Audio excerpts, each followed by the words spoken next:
नमस्कार दोस्तों, आपका स्वागत है कहानी घर में। और आज हम सुनने जा रहे हैं द शैडो बिलो द हिल का अंतिम अध्याय। डॉक्टर मॉरिस का रहस्य अब सामने है, लेकिन क्या इसका कोई अंत है या यह बस एक और शुरुआत है?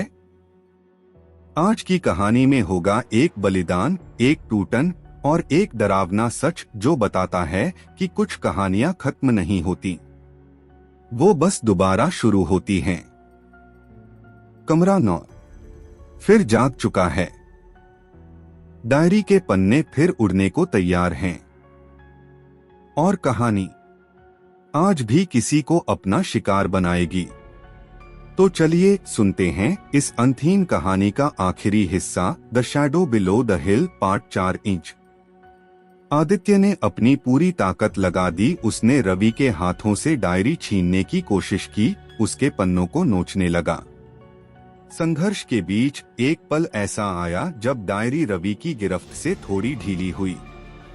आदित्य ने अपनी पूरी शक्ति से एक अंतिम हताश प्रयास किया।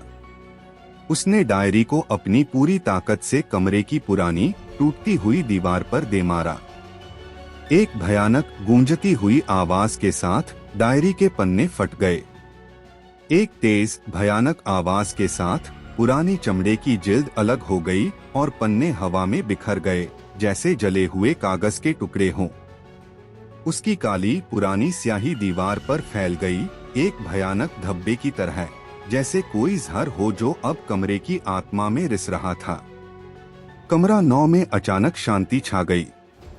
मोमबत्तियां बुझ चुकी थीं और अंधेरे में सिर्फ उनकी तेजी से चलती सांसों की आवाज सुनाई दे रही थी, जो डर और सदमे से भरी थी।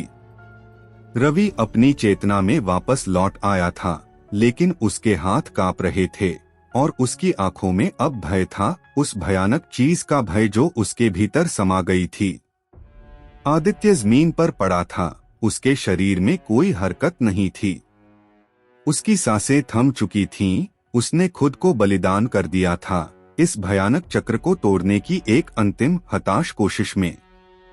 उसके चेहरे पर एक अजीब सी शांति थी, जैसे उसे अंततः मुक्ति मिल गई हो उस भयानक नियति से जो डॉक्टर मॉरिस ने उसके लिए तय की थी।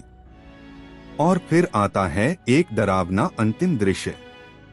फटे हुए पन्नों के बीच, जो अब कमरे के फर्श पर राख की तरह बिखरे पड़े थे, रवि ने डायरी के फटे हुए कवर को उठाया। वह अब एक खाली किताब थी। उसकी कहानियां बिखरी हुई थीं, उसके रहस्य उजागर हो चुके थे, लेकिन इसका अर्थ क्या था? क्या यह सच में अंत था? उसके हाथ कांप रहे थे और उसके चेहरे पर एक अजीब सा भाव था, राहत नहीं, बल्कि एक गहरा अंतहीन दुख। उसने धीमी गति से उस खाली डायरी के कवर को उठाया।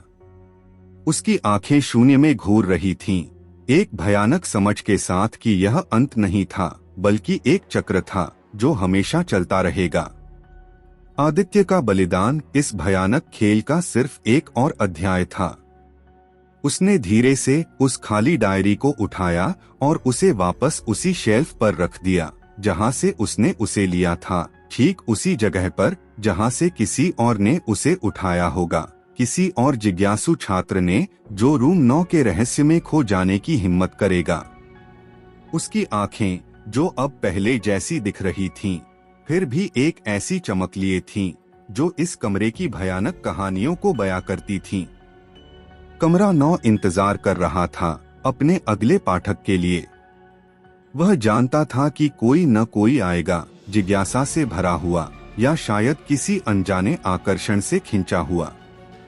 वह आएगा और इस कहानी में खो जाएगा, डॉक्टर मॉरिस का अगला शिकार बनेगा। यह लूप कभी टूटता नहीं, यह बस इंतजार करता है अपने अगले पात्र का। तो दोस्तों, यही था द शैडो बिलो द हिल का अंतिम भाग। पर क्या ये सच में अंत था या बस एक और शुरुआत?